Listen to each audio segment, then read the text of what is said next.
பிரசாந்த் கிஷோர் அவர்களும் விஜய் அவர்களும் சந்திச்சிருக்காங்க. விஜய்க்கு நிறைய ஆலோசனைகள் இந்த தேர்தல் களத்தில் தேவைப்படுது. பிரசாந்த் கிஷோரை சேர்த்துக்கோங்கன்னு பிஜேபி அசைன்மெண்ட்டு சேர்த்துருக்காரு, அவ்வளோதான்.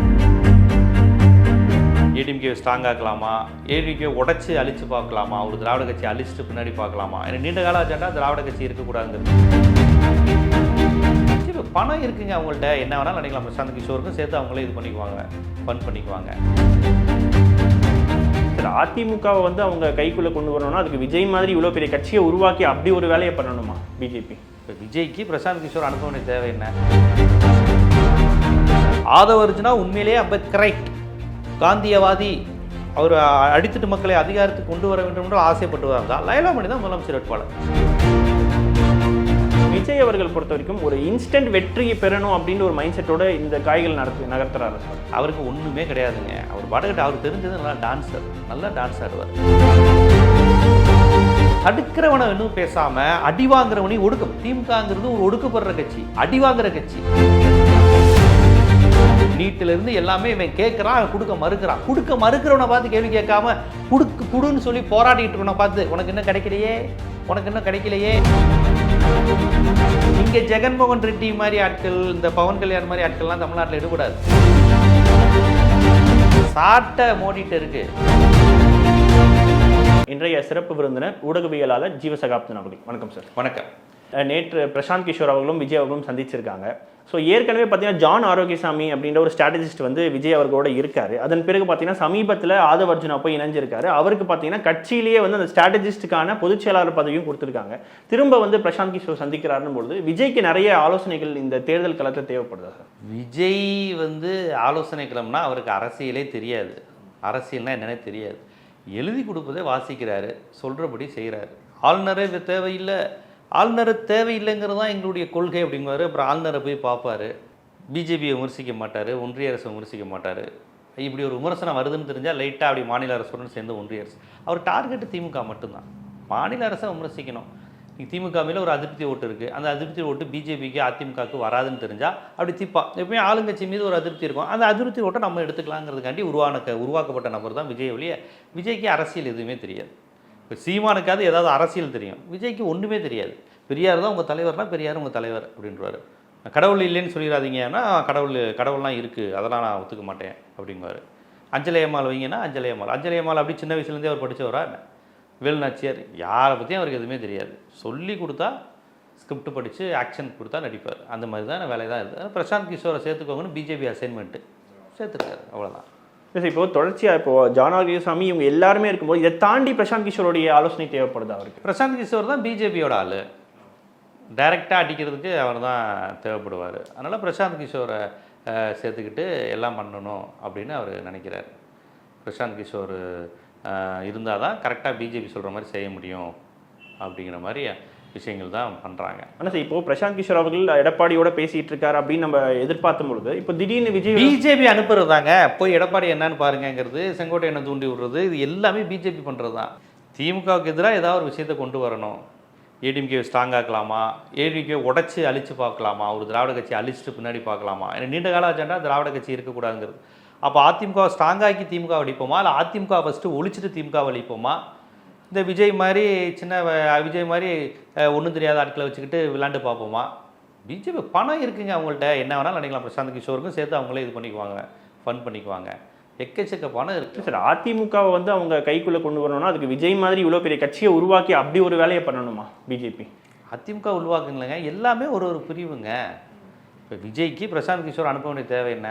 விஜய்க்கு ஆதவர்ஜுனாவை அனுப்ப வேண்டிய தேவை என்ன? ஆதவர்ஜுனா விடுதலை சிறுத்தையில் இருக்கிறாரு, விடுதலை சிறுத்தையில் இருந்துக்கிட்டே விஜய் கூட்டு புக் ஃபங்க்ஷன் நடத்துகிறாரு.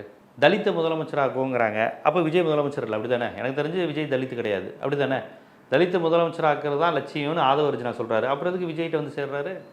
அப்போ அந்த கட்சியில் லைலாமணின்னு ஒருத்தர் இருக்கார், நல்ல பெரியாரிய அம்பேத்கர் மார்க்சிய இந்த சின்ன கல்லூரி காலத்திலேருந்தே அந்த எஸ்எஃப்ஐ இந்த மாதிரி அமைப்பில் ஈடுபட்ட தம்பி அவர். நான் அவரை பேசியிருக்கேன். நல்ல அவர்கிட்ட கொஞ்சம் தமிழ் உணர்வு, சாதி ஒழிப்பு, பெரியார் தமிழ் உணர்வுலாம் இருக்குது, பெரியாரிய கருத்துக்களில் உள்வாங்கி இருக்கிறார். எனக்கு தெரிஞ்சு அவரை தான் முதலமைச்சர் வேட்பாளராக அறிவிப்பாங்கன்னு நினைக்கிறேன். லைலாமணி தான் முதலமைச்சர் வேட்பாளர். அவரையும் சார் அறிவிக்கணும். ஆமாம், தலித்த முதலமைச்சர் ஆகணும்னா அப்போ விஜய்க்கு வாய்ப்பு இல்லை. ஏங்க ஆதவர்ஜுனா திருமாவளவனை பற்றி என்ன சொன்னார்? தலித்த முதலமைச்சராக்குவதற்கு விடுதலை சிறுத்தைகளுக்கு திராணி இல்லை, திமுக ஒரு தலித் கட்சியை ஒடுக்குது, இப்படிலாம் விமர்சனம் பண்ணிட்டு தானே வெளியே வந்தார். இப்போ விஜய் கட்சியில் வந்து அவர் எப்படி விஜய் அப்பாவையும் புசியானதையும் முதலமைச்சராக்குவாரா? லைலாமணி மாதிரி மக்களுக்காக போராடுகின்ற, களத்தில் நின்ற, ஈழ பிரச்சனைக்காக போராடிய, சாதி ஒழிப்புக்காக போராடுகின்ற, தொழிற்சங்க உரிமைக்காக போராடுகின்ற அந்த உணர்வு பெற்ற லைலாமணியை முதலமைச்சராக்குறது தானே சரியாக இருக்கும். ஆதவர்ஜுனா உண்மையிலேயே அம்பேத்கரைட் காந்தியவாதி, அவர் அடித்தட்டு மக்களை அதிகாரத்துக்கு கொண்டு வர வேண்டும் என்று ஆசைப்பட்டுவதாக இருந்தால் லைலாமணி தான் முதலமைச்சர் வேட்பாளர். லைலாமணிக்காக விஜய் பிரச்சாரம் செய்யல. இல்லை விசிகால் இருந்தப்போ அங்கே ஒரு நிலைப்பாடு இருக்கும்போது அதே வந்து தாவேக்காவுக்கு அப்ளை பண்ண முடியுமா சார்? அதை சொல்லிட்டு தானே வெளியே வந்தார், புரியுதுங்களா? இப்போ ஆதவர்ஜுனா அந்த பேட்டியை பார்த்தா சந்தோஷப்படுவார். எஸ், என்னுடைய கருத்து இதுதான், லைலாமணியை முதலமைச்சராக்குவேன். அதனால் எனக்கு தெரிஞ்ச வரையும் அங்கே இருக்கக்கூடிய ஒரு ஆளுமையாக இருப்பவர் லைலாமணி போன்றவரை முதலமைச்சராக்குவது தான் சரியாக இருக்கும்னு நினைக்கிறேன். மேபி ஏன்னா விஜய் தலித்து கிடையாது, மேபி லைலாமணி எனக்கு என்ன சமூகம் தெரியல, மேபி லைலாமணி போன்றவர்கள் ஒரு பட்டியல் சமூகத்தை சேர்ந்தவர்களாக இருக்கும் பட்சத்தில், லைலாமணி போன்றவர்கள், லைலாமணி ஒரு வேளை இல்லைன்னா லைலாமணி மாதிரியே வேறு யாராவது ஒரு பட்டியல் சமூகத்தை சேர்ந்த தலித்துகள் யாராவது இருந்தாங்கன்னா அவர்களை முதலமைச்சராக்குவது தான் சரியாக இருக்குங்கிறது என்னுடைய கருத்து. ஆதவர்ஜுனா அதை முன்னிறுத்துவார் நினைக்கிறேன். ஆனால் இன்னொன்று, விஜய் அவர்கள் பொறுத்த வரைக்கும் ஒரு இன்ஸ்டன்ட் வெற்றியை பெறணும் அப்படின்ற ஒரு மைண்ட் செட்டோட இந்த காய்கள் நகர்த்துறாரு சார். அவருக்கு ஒன்றுமே கிடையாதுங்க. அவர் பாட்டுக்கிட்ட அவருக்கு தெரிஞ்சது நல்லா டான்ஸ் ஆடுவார். அவருக்கு தெரிஞ்சது அது, அவருக்கு சுத்தமாக தெரியாதது அரசியல். ஆனால் ஒரு அதிகாரம், பணவெறி, பதவி, இந்த ஆசையெல்லாம் இருக்குது. 50 வயசு மேலே ஆயிடுச்சு, ஒரு கூட்டத்தை பார்த்தோன்னு வரக்கூடிய மயக்கம், அதில் வந்திருக்காரு. பிஜேபி அவரை யூஸ் பண்ணுது, பார்ப்போம் எப்படி பண்ணாங்க. ஆனால் ஒரு இன்டெலெக்சுவல் கூட்டத்தை தனக்கு பக்கத்தில் வச்சுக்கணும் அப்படின்ற யார் இன்டெலெக்சுவல்? இல்லை, அதாவது இந்த அரசியலில் நல்லா தெளிவாக இருக்கக்கூடிய பசங்க யார் இருக்காங்கிறாங்க. இன்டெலெக்சுவல் கூட்டம் யார் இருக்காங்கிறாங்க. இல்லை, ஜான் ஆரோக்கியசாமி ஏற்கனவே பாமகவுக்காக. ஜான் ஆரோக்கியசாமி இன்டெலெக்சுவல்னா என்னது? தேர்தல் வியூகங்கிறது என்னது? இன்டெலெக்சுவல்னா என்னது? மக்கள் அரசியல், மண் அரசியல் பேசுகிற யாருமே அவர் பக்கத்தில் இல்லையே. அவருக்கு தெரியாதுங்க. இப்போ எனக்கு ஒரு உணர்வு, பார்வை, தேடல் இருந்தால் அதை நோக்கி தான் நான் பயணிப்பேன். அவங்களுக்கு எதுவுமே இல்லாதப்போ அவங்க எப்படி பயணிப்பாங்க? அவருக்கு ஒன்றுமே தெரியாது. அவருக்கு எதுவுமே இந்துத்துவம்னா என்னன்னு தெரியாது. அண்ணா சாரை போய் வாழ்த்துவார், டிமானிட்டைசேஷன் வந்தோன்னா புதிய இந்தியா பிறந்துருச்சுங்குவார். மோடி போய் பார்க்கணுன்னா மோடியை பார்ப்பார், ராகுல் காந்தியை பார்ப்போன்னா ராகுல் காந்தியை பார்ப்பார். அவ்வளவுதான். அவங்களுக்கு ஒன்றுமே தெரியாது. ஈழ அரசியல் என்னன்னு தெரியாது, தமிழ் தேசியம்னா என்னன்னு தெரியாது, முல்லை பெரியாறு, காவேரி இந்த இஷ்யூ இதில் பேசுங்கன்னா இங்கே உள்ள திராவிட கட்சியை விமர்சனம் பண்ணி பேசுவாங்க. இதுக்கு காரணமான ஒன்றிய அரசை விமர்சித்து பேச தெரியாது, ஸ்கிரிப்டில் அது இருக்காது. ஆனால் அவர் ஒவ்வொரு அறிக்கையிலுமே சார் மாநில அரசு என்னென்ன தவறு பண்ணியிருக்கு, ஒன்றிய அரசு என்ன தவறு பண்ணியிருக்குன்றதை அதில் குறிப்பிடுறாரு. அப்போ ஃபார் எக்ஸாம்பிள் சாதிவாரி கணக்கெடுப்பு, 2 பேருமே பார்த்தீங்கன்னா ஒரே நேர்கோட்டில் இருக்காங்க. மாநில அரசு கோரிக்கை வைக்கிறது இந்நேரம் டெல்லியில் போய் போராட்டம் பண்ணியிருக்கணும். சாதிவாரி கணக்கெடுப்புங்கிறது திராவிட கட்சியினுடைய அடிநாத கொள்கை. அதை ஏன் நீங்கள் நிறைவேற்றலை அப்படின்னு இவர் டெல்லி தடுக்கிறவனை இன்னும் பேசாமல் அடி வாங்குறவனையும் ஒடுக்க. திமுகங்கிறது ஒரு ஒடுக்கப்படுற கட்சி, அடி வாங்குற கட்சி, டெல்லியால் அடி வாங்குகின்ற கட்சி, டெல்லியால் உரிமை மறுக்கப்படுகிற கட்சி. நீட்டிலிருந்து எல்லாமே இவன் கேட்குறான், அவன் கொடுக்க மறுக்கிறவனை பார்த்து கேள்வி கேட்காம குடுன்னு சொல்லி போராடிட்டு இருக்கவனை பார்த்து உனக்கு இன்னும் கிடைக்கலையே அப்படிங்கிறது எவ்வளோ ஒரு சேடிஸ்ட்டு அல்லது என்ன ஒரு முட்டாள்தனம். திமுக உட்பட தமிழ்நாட்டு கட்சியில் எல்லாம் நீட்டு வேணான்னு போராடிக்கிட்டு இருக்கிறாங்க.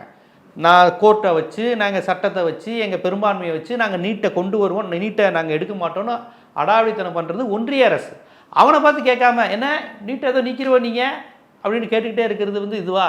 உண்மையிலே உனக்கு நீட்டை எடுக்கணும்னு ஆசை இருந்தால் மோடியை கேளு, ஒன்றிய கல்வி அமைச்சரை கேளுங்க, தமிழ்நாட்டில் உள்ள பாஜக தலைவர்களை பார்த்து அவங்க பேரே வாயில் வர மாட்டேங்குது. நிர்மலா சீதாராமன் இன்னைக்கு தமிழ்நாட்டுக்கு வரி கொடுமை பண்ணுறது, 1 பைசா பட்ஜெட்டில் இல்லை. இதையெல்லாம் நீங்கள் பாஜகவை பார்த்து தான் முழுசாக கேட்கணும். அதை விட்டு நம்ம ஏதாவது ஒன்று தமிழ்நாட்டுக்குள்ளே ஏதாவது நடந்துடாதான்னு மட்டும்தான் உங்களுக்கு அரசியல் இருக்குது. அதனால் பாஜக பேசினா எடுபடாதுங்கனால தான் விஜய், சீமானு வேறு பேரை வச்சு அவங்க பேசுகிறாங்க. சார், அதை தாண்டி விஜய் அவர்களோட டார்கெட்ன்றது முதலமைச்சர் பதவின்னும் பொழுது அப்போ ஆப்வியஸாக அவங்கள நோக்கி தான் அந்த கேள்வி கேட்பாங்க, அவங்கள நோக்கி தான் அந்த எதிர்ப்பு வைப்பாங்க. முதலமைச்சர் பதவிக்குன்னா எம்ஜிஆர் எப்படி தமிழ்நாட்டில் நேம் பெற்றாரு? காங்கிரஸ் எதிர்த்து பேசினது தானே.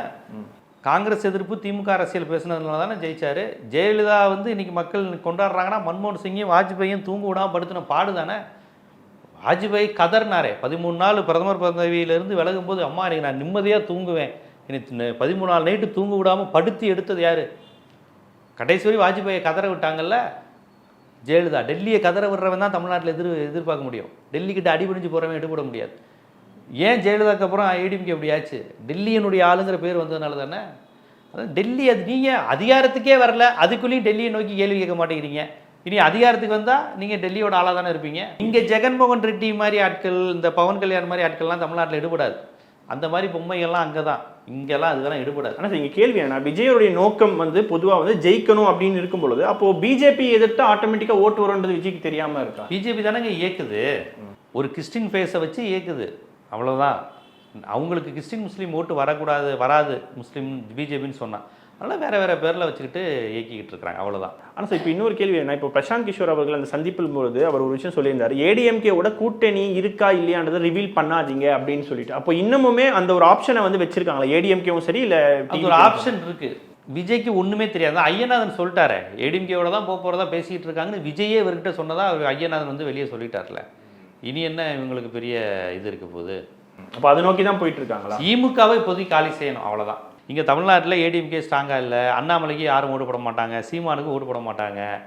அப்போ விஜய் மாதிரி ஒரு ஆளை புதுசாக கொண்டு வருவோம், அவருக்கு முன்னாடி இந்த ஸ்கூல் பசங்க நிறைய பேர் ஓட்டு வங்கி இருக்குது, அது எப்படி டிஎம்கேக்காரங்க பசங்க ஓட்டையும் பிரிக்கும், ஏடிஎம்கே ஓட்டையும் பிரிக்கும்னால அப்படி ஒன்று கொண்டு வர பார்க்குறாங்க.